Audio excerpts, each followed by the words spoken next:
treat your employees how you want to be treated, because at the end of the day, you're offering a service, you're not selling a product. So, your people are gonna care for your company as much as you care for them. So if you treat your people right, then they're gonna go out there and they're gonna treat your company well, and they're gonna take care of their customers. All right, guys, welcome to another episode of The Report. Today, it is officially the start of Q3, and man, summer is upon us. I'm so excited, but I am more excited because we got a couple big dogs in the house that are doing big things in the parking lot business, the valet business. I got the Velarde brothers. I got Jonny and Clay. What's up, guys? What is How you going doing, Rich? on, baby? Yeah, welcome to the pod, man. Appreciate you guys coming out, man. And it's funny because I feel like I know you guys. You guys are we've been working together for quite some time. You guys are in the hotel seven-figure communities, and man, you guys are great people. But it's so nice to finally connect in person, man. This has been long overdue. Yeah, Thank it's you, awesome. brother. Thanks for having us. Yeah, man. We Of appreciate course, it. of course. So first things first, man. I think it's so unique what you guys do. A lot of people in business and real estate and all these different ventures, but I don't hear of the parking lot industry come up very often.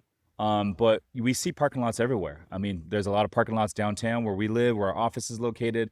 Everyone has cars, right? That's never going to go anywhere. And there's always a shortage of parking in a lot of these areas that we go to. But what I find unique is you guys started the parking lot business for only $15,000. You guys got in the game. You built it into this big thing. How did you turn $15,000 into such a big thing? We started back in 2020. So little backstory, our father was in the parking business for about 40 years. He came from Peru to Santa Monica with zero. Peruvian. Yep. He started parking cars, built his company. Our plan was to work for him, take it over. We didn't have the right, our business mindsets didn't click. So we did our own thing. During COVID, we started our parking company, about 15K. And nothing happened in 2020 because of COVID. And then 2021 was like our first real year of business.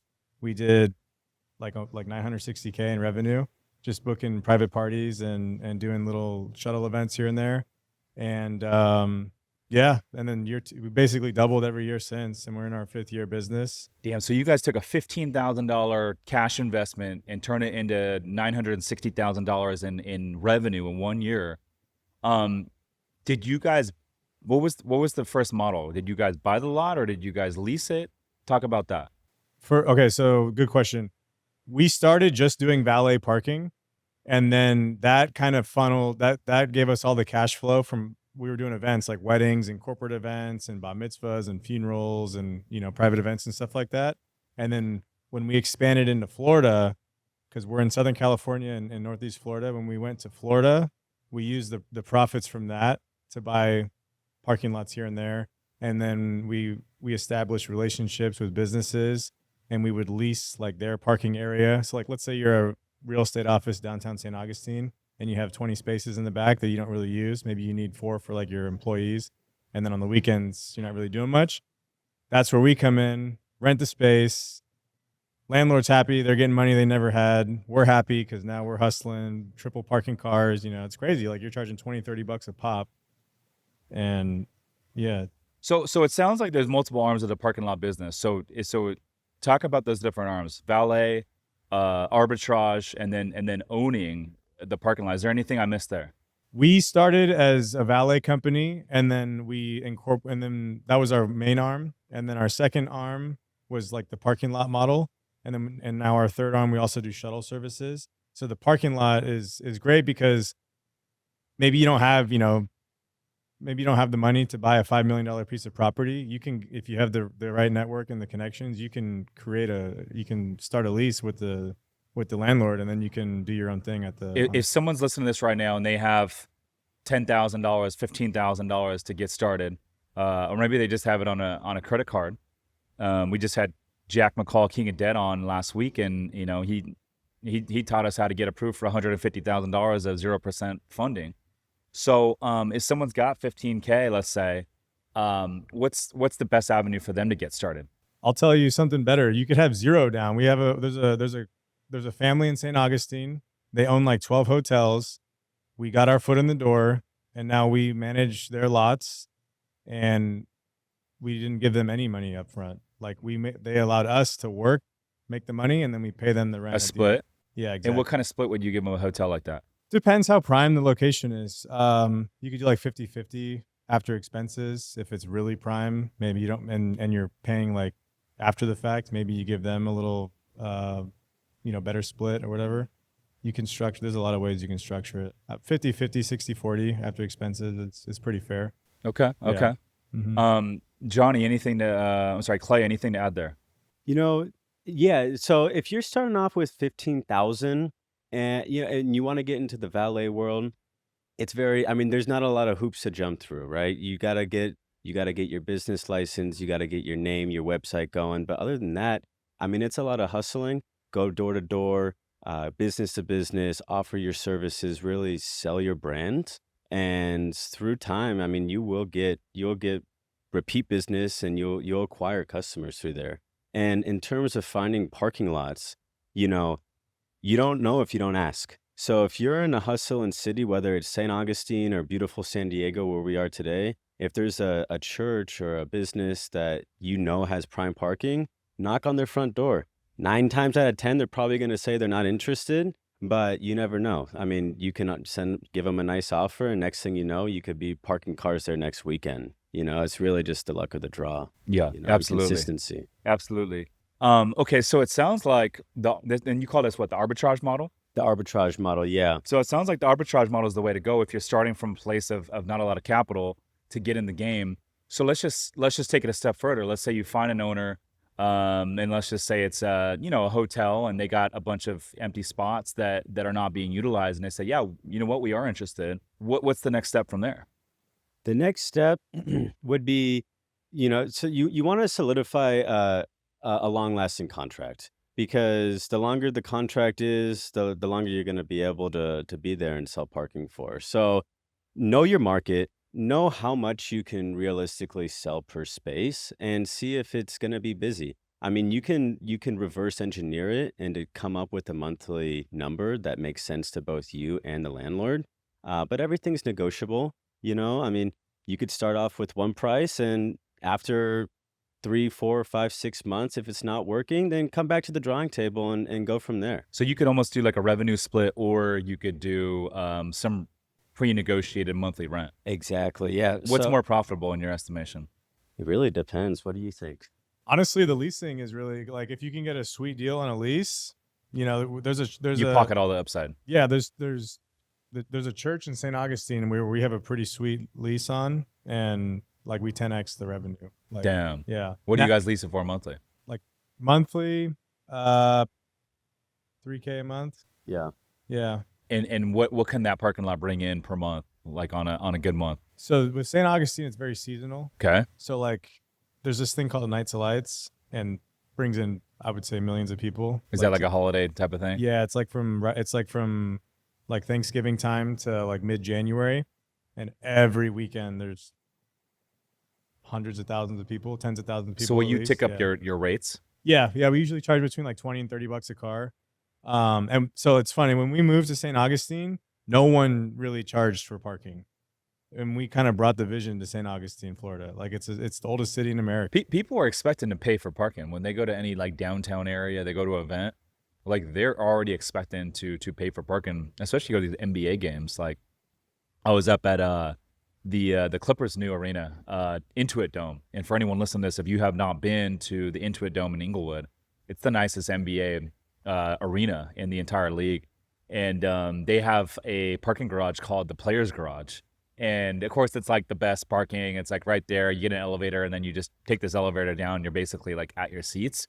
It's sick, but it's not cheap. I think it's like $200, but people pay that because for people with money are going to pay for the convenience. They're going to pay to save time. They don't want to be walking 10 blocks waiting at red lights and all that. And so people are going to pay for the convenience.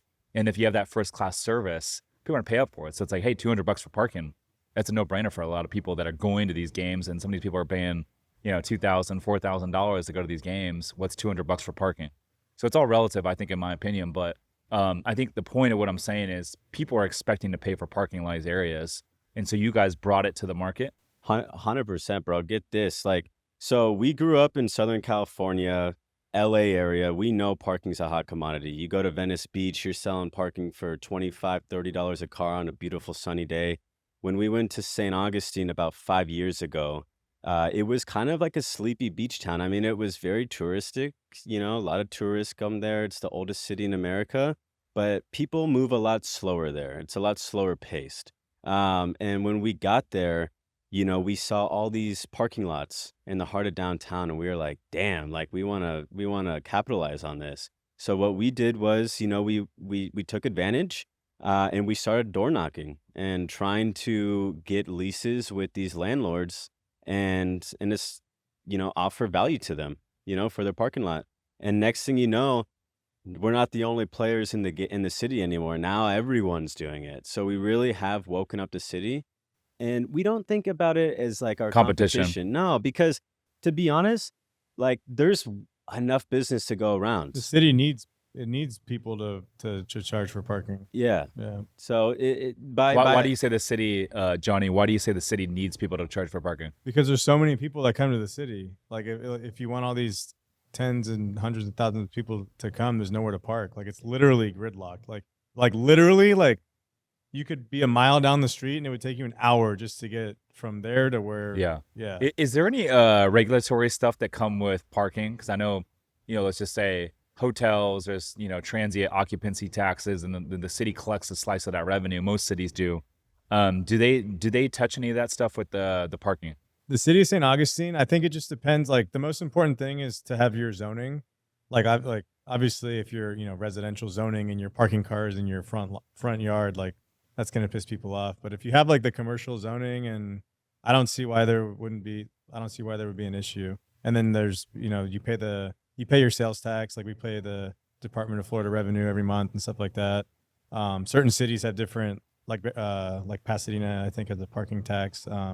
So different municipalities have different rules, but I think everyone, like if you're the government, just let the business owners, make it easy for them to get a business license to charge for parking or whatever, and collect the tax. Like they'll be glad to pay it. Don't make it difficult because they're going to do it anyways. Sure. Clay, do you believe that this model works better in some markets versus other markets? 100%. I mean, there has to be a demand for it. That's number one.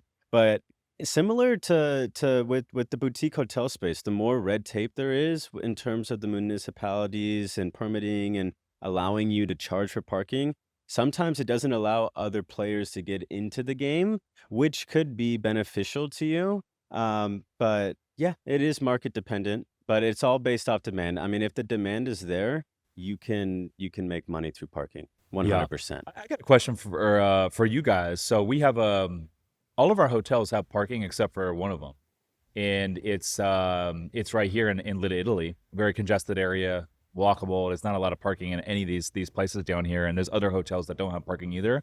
So it's fine, but like every now and then, it would be nice to have parking. We could probably upsell that, and we could probably charge a decent amount for it.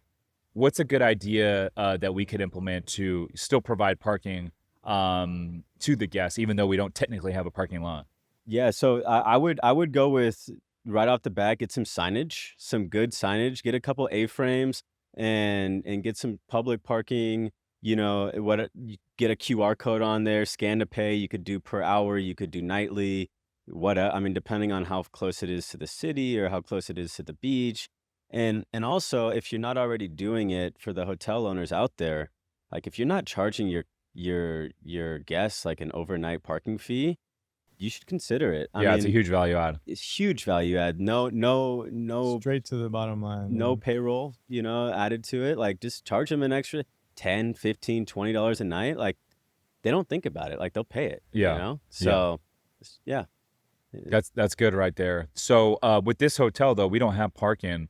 There is a hotel across the street that has a big lot, and I noticed their lot's probably like half empty most of the time. So maybe we can start a conversation with them. We've talked to some other local garages about renting 4 or 5 spots long term on a monthly basis, and then offering that for a nightly fee, obviously, to our guests. So it's like, hey, we can check the box and say, do we do have parking?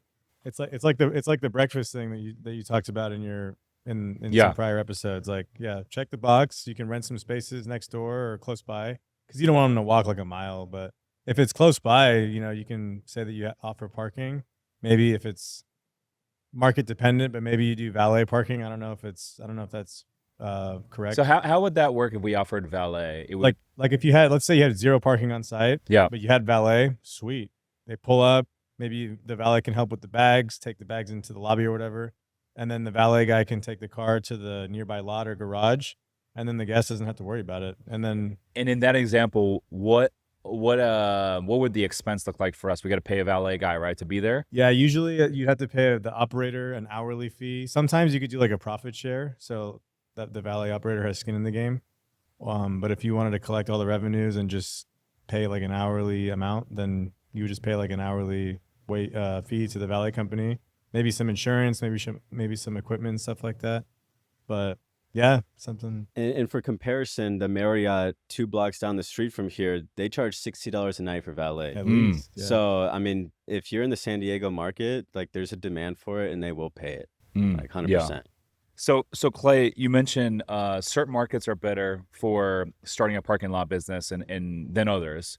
What makes a parking lot or a market really conducive for a parking lot business? So it's gotta be first off, the demand's gotta be there. But then second of all is the barrier to entry. So are there a lot of parking lots available? Are they already pre-leased? Are there, what's the traffic flow looking like? And also is it seasonal? Is it a consistently every weekend it's packed, or is it kind of only during certain events, festivals, this sort of Is thing? there a way to get that data online, or what's the best way to figure that out? I think if you're looking to get into the market and you have a certain area in mind, spend a couple weeks there. Go there, live there, feel it, breathe it, and drive around. Because if you're in, like, you got to be in the city. The numbers and data that'll definitely help. But I think being in the physical city itself and driving around and seeing the demand, that's where you're gonna find it. We were on our way in from the gym. You drive through San Diego, it's all ace parking, ace parking, ace parking, ace parking. They have it monopolized. Like literally every single corner is ace parking. How big is Ace Parking? I looked them up. They seem pretty big. I didn't get like a. Oh, you guys don't have Ace Parking on the East Coast? Not that I'm aware. Really? Of. No. Okay. No. But Yeah, they they're have this. all over They have here. this market locked. So like, if you want to do parking lots in San Diego, you're gonna have a difficult time. But I would, like you asked, how do you find a good market? Like a really easy way that I thought of was because in St. Augustine they have the Old Town Trolley, like the orange and green little buses, and we were walking down Seaport Village, and they have Old Town Trolley here too, and parking's insane here. So that's an easy way to determine like the markets that maybe you should consider, like just like no brainer right off the bat. Yeah. Okay. That makes sense. And then, I guess once you figure out, okay, this market's conducive, if you go into lock up a lot and then there's an Ace Parking that controls a lot of it, could you use that to your advantage? Because it's like, hey, we only have one competitor. You could, yeah. You could not necessarily. I don't know if you could use it to your advantage, but whatever they're charging, unless you're adding some sort of value that they're not, you're gonna have to be pretty similar in price. Like, right? Like, so if they're charging $20 per car, you're not gonna be able to really justify selling it for 25 or 30, unless you're like 2 blocks closer to the beach or something along those lines. What's the best arbitrage deal you guys have ever done in terms of like spread? In St. Augustine, there's a church. I went in the church, but there's a church, and he was talking about door knocking. I tried door knocking physically, couldn't get a hold of the right person. So I called who I thought was the right person, left a voicemail, and then like a month later, I got a random call. Hey, is this Johnny with Parking Pros? Yeah, you left me a voicemail. You're interested in doing parking at our church? Shit. Yeah, thanks for calling back. Yeah. And it's like, wow, like just a little phone call and a voicemail. So we agreed on we paid him like a fee for like the Nights of Lights period, and killed it. What'd you pay him? We paid him 30,000, I think. Okay, 25 to 30K. Yeah. For like a 6-week period. For like from mid-November to mid-January, Okay. early January. And how many spots were in this lot? That's the thing. Like it's all grass. Oh, okay. So So there, up to how many spots? no one had ever parked cars there before. Yeah. And we walked in and we came in and we're like, "You want to park cars on that grass?" And we're like, "I don't know." We ended up fitting 500 cars there per night at Wow. $30 a pop. Damn. So you do the math. Wow. That's huge. Yeah. And you guys would fill it up every night during this only time? on the busy Saturdays, You would. every single Saturday full. Like, and there's that's why like we don't care about the competition because there's so much to go around. Like we were full and there's still a 2-mile long line of We traffic. had to turn cars We away. had to turn cars away. Damn. So Yeah. you could have charged more. Yeah. Yeah. But it's like you don't want to leave like a nasty taste in people's mouth. Yeah. Like, we're happy, we're more than We're happy with what You're we have. you're happy with your 15K. For the Yeah, night. yeah. And so and this is a 6-week period. Yeah, 6 weeks, yeah. And it's not every day, but the busy days you can get it, yeah. So just to recap, you guys gave the owner of this church how much? About 25, 30K. 25,000. Yeah. And then how much did you guys think you made over the 6 weeks of renting out their lot? Last year we probably made around 200. Yeah. Around 200K. $200,000 Yeah. in 6 weeks. And Damn. him and I, we worked it. We had maybe a couple $1,000 in payroll, couple $100 in signs. People love it, man.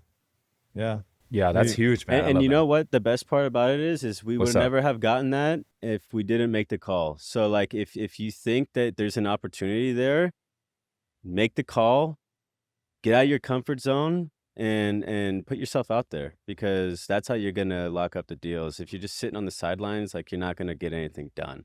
So get out there, find the market that you're interested in and knock around and you'll get something. You'll Is get there something is there locked any up. sort of way to market this, like on social media, online, paid ads to people that just have parking lots? I think the best way is just like to do yeah, you can do some ads. But if you're in like we're in St. Augustine, so everyone knows us as like the parking guys. But if you're trying to get into like a new market, And by the way, I suggest all the listeners go shoot these guys a follow at their Instagram at Valet Parking Pros. But Johnny, you were saying the best way is to do what? yeah, if you could do ads, you can do. I think nowadays social media, talk about it. Like be the expert in your field. Like that's why we started a podcast. We're talking about parking and stuff, and hired a full-time social media. And just by doing that, are you guys getting more leads? Yeah, I mean he got a organic lead. Why don't you talk I about that? I was on Brad Rice's podcast talking about the Love parking Brad Rice. industry 3 months ago, and I got a call. Some gentleman, younger guy in the Miami market called me, and he was just fascinated about the parking industry, and wanted to chat it up, and I said sure, let's figure out a time where we can meet, and now we're gonna be mentoring him, and training him from the 5 years of experience that we've gone through. We're gonna fast forward his career basically in the parking industry, and that's another thing too is like don't be afraid to invest some money into your growth. Like you got to find the people that are doing what you want to do, pay them, and you'll fast forward your life tenfold. So he found us through the podcast, through the social media, and now we have the opportunity to teach him what we've learned. That's Yeah, been great. absolutely. What are your ideas on this? Because I was at the San Diego County Fair, which is going on for the next few weeks here in San Diego, and I was there one night, Friday. Oscar's over here laughing because he likes to go to these fairs for like 7-8 hours, and he thought it was crazy. I only went for 2 hours. He's like, bro, next time you got to go longer. I'm like, all right, bro. Next time I'll go a little bit longer for you, Oscar. But anyhow, we got to get him a microphone. By the way, he's over there laughing. But anyways, what I was saying is this: we went over there. And I was surprised. It was Friday night. They had a concert going on. There's a lot of demand, tons of cars. I mean, we're talking Thousands probably.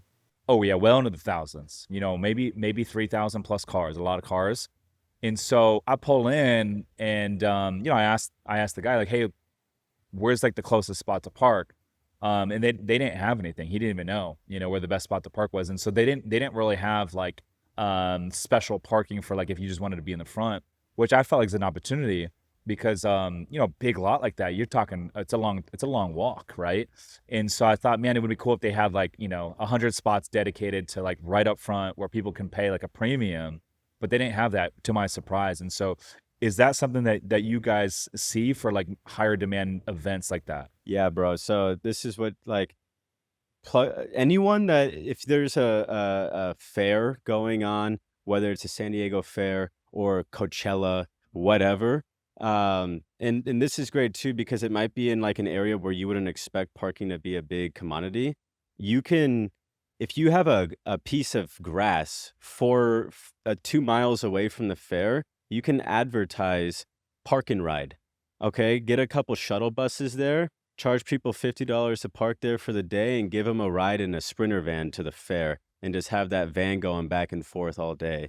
That's something to do if you're not exactly on like right next to the fairgrounds. That's one idea. Johnny, you got anything? Yeah, I was just gonna say this would be huge for like Coachella and Stagecoach, or any big festivals, maybe in like Vegas or anywhere where they're having like tens of thousands of people show up. If if you're looking to use some extra space, maybe you got big dirt piece of land or whatever that you got the zoning that allows you to make it parking. That's a good. You can do it yourself and do all the work, or you can call people like us and we'll do it for you.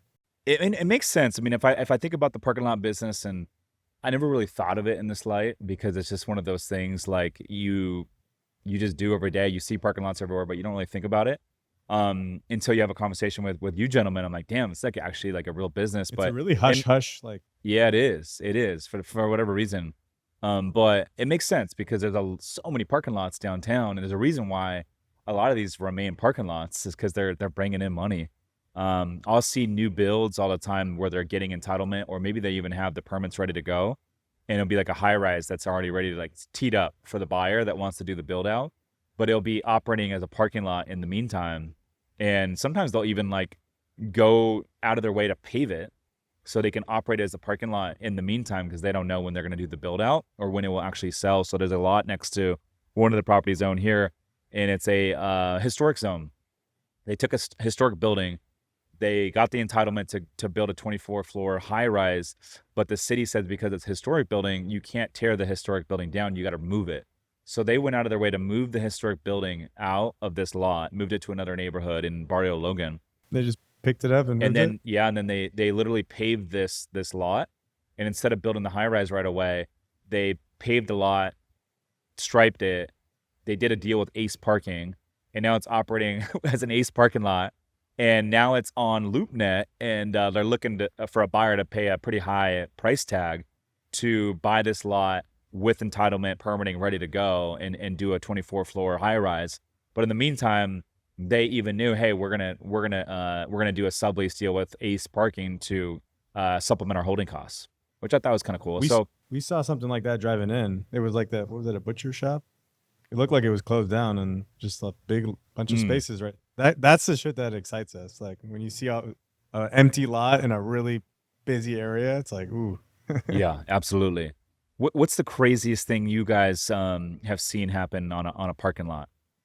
Fights, people going through divorces, arguments. What's the craziest thing you guys have seen? I'm sure you guys have seen some crazy things. Yeah, that craziest thing in terms of the parking lot was we were this was in St. Augustine at one of our lots, and it was commercially zoned, but it wasn't technically a parking lot. And we had this thing absolutely stuffed to the brim with cars.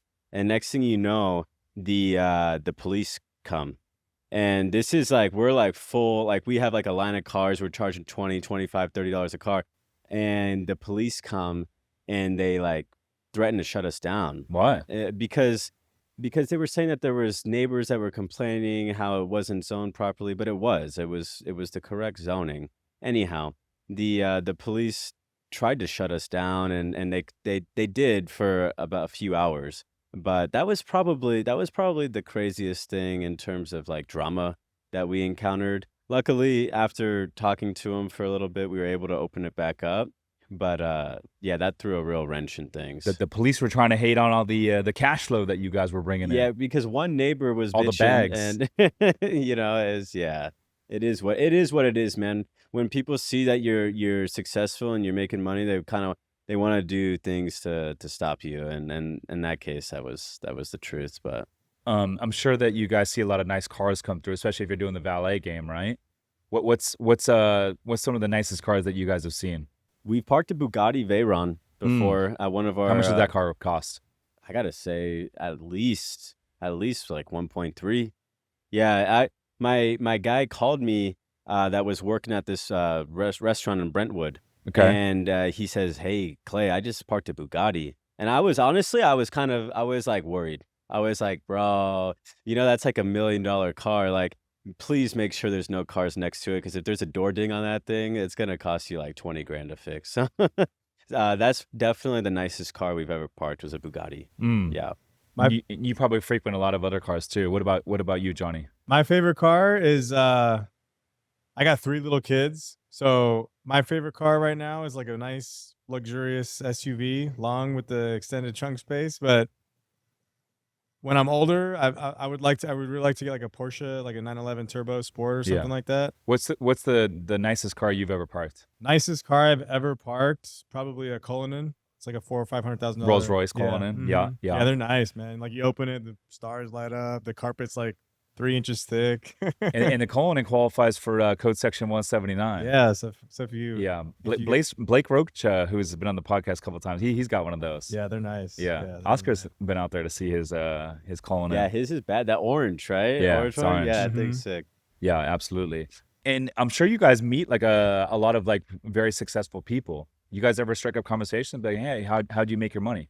Yeah, yeah, yeah. So we what one of our main parts of the business is the private events, like Johnny was saying earlier, and a lot of these private events, man, are places like Beverly Hills, Hollywood Hills, Santa Monica, and these houses are, 20, 30, 40, $50 million homes, you know. So the people that are rolling into these events aren't your average Joe, they're pretty high influence people. And yeah, we've had the opportunity to strike conversations with them. And that's also the beauty about it too, with a lot of our staff that work for us, is they enjoy the job because they get to interact with these people every day. And I always tell them, don't think about it as, oh, you're just a parking attendant. Like, you're not. Like, you have the opportunity to build these connections with these, high up people, and you never know who you might meet. You might be working for them one day, and that's the beauty of it. Yeah, So. absolutely. What about you, Johnny? What inspirational or like No, just people? like connecting because obviously you guys are connecting and parking cars for these successful people. And that's who you guys know this is like who and access to information. You guys are right there. And I'm sure some of these people come in, they don't really have money, but they're driving a nice car. But some of these people do have a lot of money. And so like have you been able to plant any seeds and build any like connections, relationships that have kind of helped you grow? Yeah, I mean, like a couple weekends ago, I was working one of our lots in St. Augustine, and this guy with a big F-250 comes in. I have an F-250, so I was like, "Oh, nice truck. I got one too." And he's like, "Yeah, thanks, man." And I was like, "What do you do?" He's like, "I build Jersey mics for a living." I was like, "Oh, like the sandwich shop?" He's like, "Yeah." He's like, "I built all the Jersey mics on the East Coast." I was like, so it's like you never know who you're gonna run into. It's like the like he was a super low key guy, but you strike up conversation where you be social. You never know what opportunities might present themselves. Yeah, absolutely. I think there's two ways to look at it. It's like you could be, there's the scarcity mindset where someone's parking these nice cars and they're like, man, must be nice. Mhm. And then the other approach is like, hey, like, how can I do that too? Yeah, Let me learn how this guy got into the Bugatti. You know what I mean? if I was just start if like if well, I mean, I did this when I was coming up in the valet world, like in high school and before the military and stuff. But if you're parking cars, like strike up conversation. If you see someone, they got the good vibe, like, "Excuse me, sir, you mind if I ask what you do for a living?"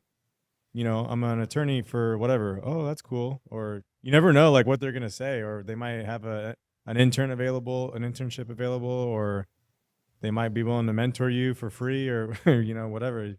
If you don't ask, you don't get. Yeah. I'll get that when I'm parking. If I valet, I'll get that a lot. Like, hey, like, what do you do for a living? And I'm always very friendly, and I always talk to them about what I do.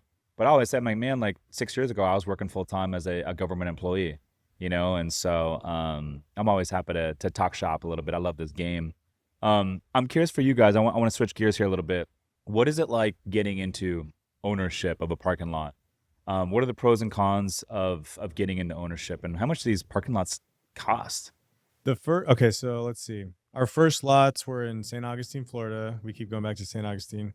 The first lot that we purchased was actually a seller finance deal. Um, I think our mom was just driving through downtown and she was like, this commercial, or no, our friend told us about it and our mom sold it to us. It was 380,000. We seller financed it. We put 200 down and then we financed 180 with the 3-year note, 3-year balloon. And yeah, so like super straightforward and easy. That was the first lot that we bought. We still have it. It's a small lot, but it's in a really prime location. And So hold on, back up a second. So you guys found this lot. Where did you find the lot? our friend, LoopNet or where? I don't even think it was. No, just driving. Yeah. Just Just driving driving. around. Driving Our buddy for called dollars. me. Yeah. Mhm. Yeah. And Clay, how much did this lot cost? The lot was 380,000. Okay. We put And the seller financed it. seller finance. Yeah. How much? We put down 200, seller finance 180, and the note was due in 3.5 years. Okay. Three. Interest only? No, Yeah, it was interesting. interest only. Yeah, interest only. I think it was 4%, 5%. But with a high cash flow business like that, you put 200 grand down on a lot, you can make that back pretty quick. Yeah. 100%. How Yeah. long did it take in that instance? How long did it take to make the money back? Well, we haven't made it back quite yet, but I would say you could make back to 200K in what, 6-7 years, Okay. something like that. Okay. Um, What kind of a cap rate does a parking lot like that trade for? In St. Augustine, probably 7%, 6 or 7%. Okay. Yeah. That's pretty low. Yeah. The I cap- would have thought something more like 10 to 15%. Yeah. I mean, I think when we first moved there, it was a little higher, but everyone, yeah. So that lot, what is that? What does a lot like that make monthly in terms of top line revenue? That lot will do about 35, 40K a year. 35, 40K a year. With So you're looking at with 480. zero effort, mind you. So you're looking at 480 if you do 40K a month, that's 480 over the course of a year. No, it'll do 40 a year. It's a tiny Oh, lot. 40K per year. Yeah. Tiny lot. Yeah. Got it. Mhm. Got yeah, it. you Okay. could probably put about 14 cars there if you double park them and really stuff it. But it's in the heart of downtown. Like it's like a 4-minute walk from the fort. Like it's right there. And that was our starter. That's like our little baby. It was just dirt when we got it. We paved it, put landscaping in, and now it's a functioning business, Mm-hmm. you know? What's the best deal that you guys ever did? Well, that was our only that to date. We're looking to acquire another lot shortly, but to date that's our only lot that we purchased. Got However, it. The best lease we ever did was the church I told you The church about. one. Yeah. Okay. 25, 30K of rent, and then you do like 200K in revenue, like Yeah. in That's in huge. 6 weeks. And so did you guys lock that in long term for future It's on an annual thing, and you know you have the renewal rights and stuff like that. That's the key. Like, if you get a good spot, tie it up. Like, get a 3-year, 5-year lease with like first right of refusals and stuff. Like, you wanna if you go into these places, like I bet Ace has all that shit locked up. Like, they're not dumb. They're keeping that for decades. yeah, and you don't have. I mean, what Johnny was saying, like you don't have to buy. Like go in there and if you can't buy it, rent it. Lease it. It's sometimes that's better. Less risk, but it's with the position that you have available. Yeah. So What's the main overhead? Do you need a parking lot attendant? Yes and no. If it's a big enough lot and it's in a prime enough spot, you might not need to double or triple park cars. But if you have if you're hustling and you got a little lot and you're in the downtown and like we have a real estate office that we lease and there's only like 12 or 14 spaces, and if you valet park cars, you can turn that 12 spaces into 20 spaces, and over the course of 10 hours you can fit an extra maybe 20, 30 cars there, times that's an extra $1,000 in revenue. So that for sure covers the payroll. So you just got to make sure, it's worth it. But if some lots, you don't need that. Some lots you just put QR codes and people self-park and it's effortless. Interesting. And then how do you determine if it's like, okay, I'm gonna put a valet stand here and this is something that's gonna have the demand for valet? yeah, so that's based off the size of the lot. for something like what we purchased, it's only 12 spaces. For us to really, really maximize it and get the most out of it, like we got to throw an attendant in there. And then it also depends on location. Sometimes it's not very easy to see from public view, so sometimes you might need like a parking attendant like outside the lot with a flag and a sign like trying to flag people in. So it that those are two factors. But then also with the parking lot attendants too comes liability, right? So we prefer a lot of people like cash. We actually prefer You're taking saying credit having card. a lot attendant creates more liability than not having one? It does because you got a few things. First off, I mean, if they're collecting cash, other people see that, and you never know. Someone might go over there and, you know, try and steal, I mean, it's happened before. And so having signage that says like parking lot attendant does not accept cash or credit card only, it takes away that liability. But then Mm. it's also easier to track. Have you guys ever had someone try to hit up one of your attendants to steal cash? No, we luckily no. But we know of other companies where it's happened, and that's where we got the idea. Like, hey, this is a pretty big liability. Let's try and do credit card only. It's quicker, cleaner. The books are more organized, and it's safer. So that's what we prefer. That makes sense. That makes sense. Now what's have you guys ever had a car stolen? We have, Really? yeah, Damn. yeah. What We've kind of only car was stolen? only one car. It was a Tesla. It was a Okay. Tesla, and so Which model? it was a Tesla Plaid. Okay. Yeah, Tesla Which was Plaid. the Plaid? I don't think I've ever seen that Fast one. one. It's the one with the spaceship wheel. Okay. And And is that a Model X, Model Y, no, Model it was a S? model. It was like the model. It was like the sedan. I don't know. The Tesla Plaid Model S? Model S. Okay. Model S.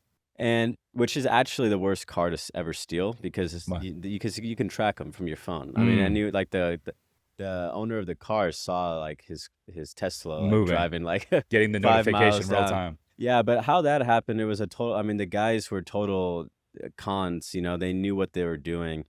They came into the restaurant. This was at a restaurant. I won't name it, but this was at a restaurant, and two guys walked in together. They valeted together. They ate dinner, waited till the very end until there was only a few cars left, and they left. They came out to the valet guy together. The partner was like, "Hey, I lost my ticket, but this is my car." And since the other gentleman he came with valeted, it didn't seem like sketchy. He like read off the license plate of his car and everything. And so my valet attendant, in hindsight, should he have looked into it more? Of course. But we were there since the beginning, and it didn't seem sketchy at the time. So the guy hopped in and he was gone. And we found him. And how long after he took off with the Tesla Model S to where you guys realized it? 45 minutes. Damn, that's a long time. Yeah. What were you guys doing for 45 minutes? Well, you mean until That's how long it took him to like find the. No, that's the police No, found until you him. guys realized that it was gone. Oh, we like 7 minutes. Okay, that's not Yeah, bad. yeah, because the owner came out right after. Yeah, And he said, right. "Hey, where's my car?" Yeah, where's my car? Yeah, we couldn't Damn. find his keys, and then he saw in his app that the car Car's was moving. Damn. Yeah, so So how'd that turn out? What ended up we happening? called the cops. We called the police. We were able to track the car. They got in a pursuit with the guy, and he ended up dumping the car. Like he just pulled off to the side and like started running. I don't think they ever actually caught him. Thank God, nothing actually happened to the vehicle. There was no scratches or anything. The owner, nicest guy ever. Super, super understanding. We got him gift certificates to the restaurant for like 4 months. We really took care of him. Obviously, apologized profusely. But yeah, I mean, in this industry, it happens. Shitty scenario, but it kind of turned out like best case at the Yeah. end. Yeah, So the cops ended up getting him, you said? they've got the car. I don't know if they got the guy. I don't They- think really. I don't Oh, think they he caught ended the up guy. running out. He I ran. won't name the restaurant, but the reason why they knew where the car came from was because there was a to-go bag in the front seat. So the guy ran off and forgot to take his. Got it. But he got away. It sounds like. Probably, yeah. Damn, that's crazy. I always wondered about like because when I'm waiting for my car, there's, often at a busy place, there's people everywhere. There's a lot of like cars coming up, nice cars. And sometimes I feel like when the valet is busy, there's not like a lot of like systems and processes like who's who. They just hand the keys to whoever walks up, and then it's like, all right, see ya. So like I always wonder, like someone could easily just with $100 bill be like, oh, thank you, my man. You all, Sunglasses on, jump in and go. no, If you get $100 bill, as a valet driver, you're probably not going to question it too much, right? yeah. No, you're right in that sense. And ever since that happened, that was like a huge learning lesson for us. That was like in our first year of business. And in the event where that does happen, where they don't have it, because people lose their tickets all the time. So when that happens, you got to match their driver's license with the registration, or you got to take the extra Do step. something to like Yeah. verify that the car is. And I've never had someone ask for registration and driver's license, none of that stuff. Yeah. Well, we It's do now. You do really every Yeah. time? We tell, yeah, we man, tell our because it was guys, a pain in the yeah, ass. if Yeah. you don't, if you can't like verify that if they don't have the ticket, like if they give Oh, you the got it. ticket, If there's no if they ticket. give you the ticket, you have no reason to think that they're lying. Like otherwise, Yeah, it'd yeah, be yeah, a yeah. That makes nightmare. sense. But Right, but right. if they just walk up and be like, "Yo, that's my G wagon." Oh, okay, sir. Do you have a ticket? No, I lost it. Okay, just to make sure, just to protect your vehicle, I just want to make sure that your car. Now, what if he dabs you up with a hundo? Is like, hey, dog. I Then I'd appreciate really my be man. concerned. Like if you ask him for the, yeah, nah, just play it safe. Like who cares?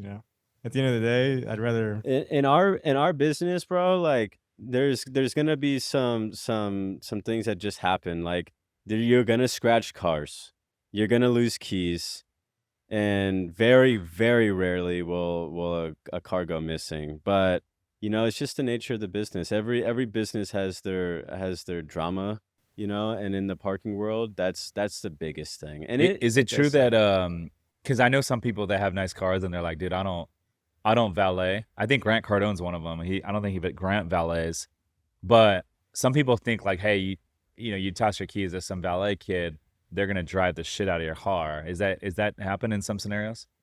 Not that you guys have done it, but have you guys heard of this happening? I've heard of, yeah, I mean, I've seen it, but that at the end of the day, that's why you got to really vet your drivers, So Oh, this is the other thing.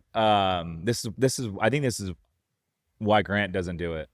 Is because like it's like a security thing. I guess someone gets in your car, they could like ultimately get all the transponders to your home address. They get your home address through the registration. They get your transponder, and they have a way to get into your garage and open it. And so now next time you're not home, you can have your stuff robbed. Is that a real risk out there?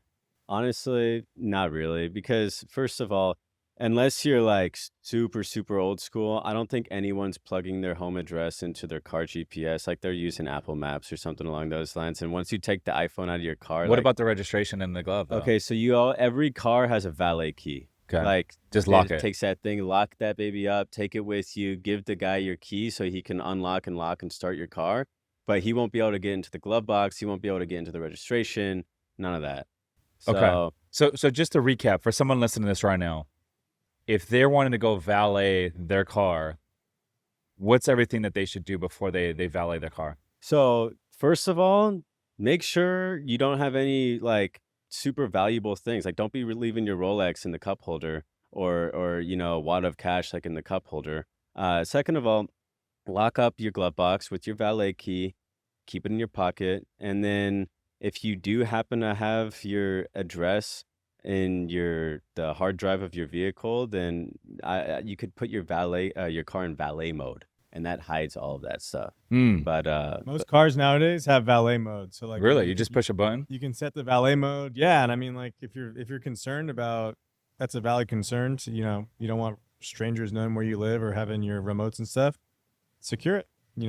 Yeah. Interesting. I live in a high rise, so I don't have to worry about that, but it makes sense. I mean, especially if you're like a lady and you are a single lady and you live in a nice house. I mean, it makes sense. You could get potentially robbed, hit up, but I mean, you do hear this stuff happening around the country, right? Every now and then. yeah, Yeah. and nowadays, man, you never know what's gonna happen. So it's better to take the extra steps and better be safe than sorry. Yeah, absolutely. When you guys think about the future of parking lots and technology and AI, is there any way to integrate AI into a parking lot business? In terms of technology, we're using a lot of like the QR codes. That wasn't a thing like 10 years ago. I don't think. So a lot of people were old fashioned flagging cars in and, hustling on the streets. Now we implement a lot of QR codes in our day to day. In the office, we use Chat GPT a lot just to kind of like brainstorm and bounce ideas off and stuff like that. In terms of AI, I like something that would be really useful for us would be like if somebody were to submit a quote form through our website, it'd be super sweet if What's a quote form? if you go to our website, you can like type in all your details and like your address, event date, time frame, and stuff like that, and then we will physically email you like a quote, like a nice proposal. It'd be cool if AI could do that for the most part. That would be something that would be very helpful. Anything to add there, Clay? I would say I would agree with what Johnny said there. In terms of parking lot, like integrating technology there, um, they do have softwares like cameras and everything that you can set up that'll read the license plates as they enter. So for people, this mitigates people not paying. So they can read their license plate as the car enters, and it'll basically like generate like a parking violation ticket for them if they don't pay or if they forget to like renew their time. So just like a little technology like that can yield you thousands and thousands of dollars over the course of a year. Yeah, because instead of having like multiple people walking the lots and stuff, like physically scanning, you just have your cameras that they sense they pick up the plates, and they'll tell you like which car hasn't paid, and then you can send one person out to go write them a ticket instead of having a bunch of people on the or block. tow the car. Yeah, Yeah. or tow If someone listening to this right now is like, you know what? I resonate with your guys' story. I resonate with the parking lot thing. I want to get in the game. What's the biggest mistake, Clay?